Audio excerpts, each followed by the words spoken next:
পাচারকারীর হাতে রক্তাক্ত বিএসএফ জওয়ান। ঘটনাটি ঘটে কলসিমুড়া দুধপুকুর সীমান্তের ১৫০ নম্বর ব্যাটালিয়ন কলসিমুড়া বিওপি অধীনস্থ ১৮৯ নম্বর গেট সংলগ্ন এলাকায়। ঘটনার বিবরণে জানা যায়, শুক্রবার সকাল ৯টার সময় বাগবের গ্রাম পঞ্চায়েতের দুধপুকুর সীমান্ত এলাকায় ১৮৯ নম্বর গেটের সাথে লাগোয়া মুমিন মিয়ার বড় ছেলে রিয়াজ মিয়া গেট দিয়ে পাট্টা লাগিয়ে চিনি পাচার করার সময় বিএসএফ জওয়ান বিষয়টি দেখতে পেয়ে তার এই অবৈধ পাচারে বাধা দিলে রিয়াজ ও তার ভাই রিফাত, বাবা মমিন ও তার মা মিলে বিএসএফ জওয়ানকে মারতে শুরু করে। পরবর্তী সময় রিয়াজ একটি কাঠের টুকরো দিয়ে বিএসএফ জওয়ানকে মাথায় আঘাত করে সাথে সাথেই তার মাথা দিয়ে রক্ত ঝরতে থাকে। তারপরেও দুই ভাই মা বাপ মিলে বিএসএফ জওয়ানকে মেরে ফেলার চেষ্টা করে, কিন্তু বিএসএফ জওয়ান আত্মরক্ষার্থে শেষ পর্যন্ত তার ইনচার্জ রাইফেল থেকে উপরের দিকে এক রাউন্ড গুলি ছুটতে বাধ্য হয়। পরে এলাকাবাসীরা গুলির শব্দ ও বিষয়টি শুনতে পেয়ে তড়িঘড়ি ১৮৯ নম্বর গেট ও টাওয়ারের সামনে চলে আসে। পরে একে একে বিএসএফ ঊর্ধ্বতন কর্তৃপক্ষ ও এলাকার লোকজন এসে বিষয়টা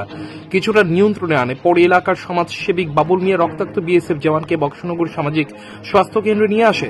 কর্তব্যরত চিকিৎসক তাকে প্রাথমিক চিকিৎসা করে উন্নত চিকিৎসার জন্য জিবিপি হাসপাতালে রেফার করেন। জানা যায় তার মাথায় ৯টিরও বেশি সেলাই লাগে, মাথা দিয়ে প্রচুর রক্ত ঝরে। এই ঘটনার খবর পেয়ে কলমচৌড়া থানার পুলিশ ঘটনাস্থলে ও হাসপাতালে ছুটে গিয়ে বিএসএফ জওয়ানের খোঁজ খবর নিয়ে হামলাকারী পাচারকারী রিয়াদ ও তার পরিবারকে খুঁজে বের করার চেষ্টা করছেন। জানা যায়, মমিন ও তার দুই ছেলেকে নিয়ে ঘটনার সাথে সাথেই বাড়ি থেকে পালিয়ে যায়। তাদের বাড়ি ১৮৯ নম্বর গেটের সাথে। বিএসএফ এর পক্ষ থেকে জানা যায়, রিয়াজ, রিফাত ও তার বাবা ও মা সহ ৪ জনের নামে থানায় মামলা করা হয়। এই ঘটনায় পুরো সীমান্ত এলাকায় আতঙ্ক বিরাজ করছে। জানা যায়, রিয়াজ চিনি পাচার ছাড়া রোহিঙ্গা পাচার, মানব পাচার, গরু চুরি থেকে শুরু করে বিভিন্ন অবৈধ কার্যকলাপের সাথে জড়িত রয়েছে। তার এই অবৈধ কার্যকলাপের ফলে কয়েকবার তাকে জেলের ঘানিও কাটতে হয়েছে।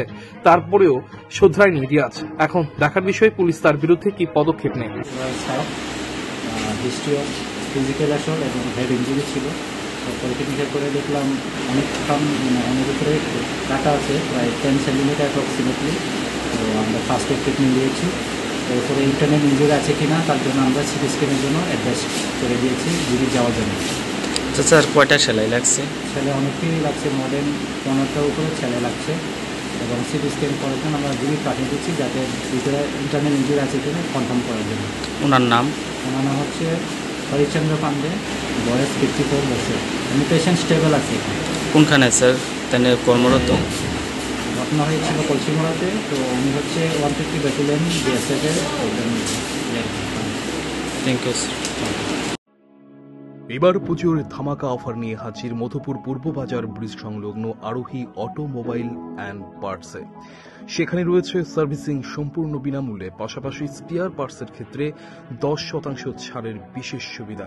তাছাড়া আরোহী অটোমোবাইলসে আপনারা পাচ্ছেন ন্যায্য দামে inverter, tyre, helmet, Mobil, bike, গাড়ির ব্যাটারি সহ যাবতীয় সরঞ্জাম।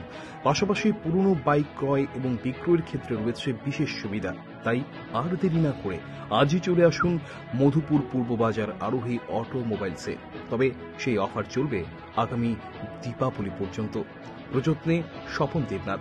যোগাযোগ করুন 9875368095 এই নম্বরে। Report news Tripura 24।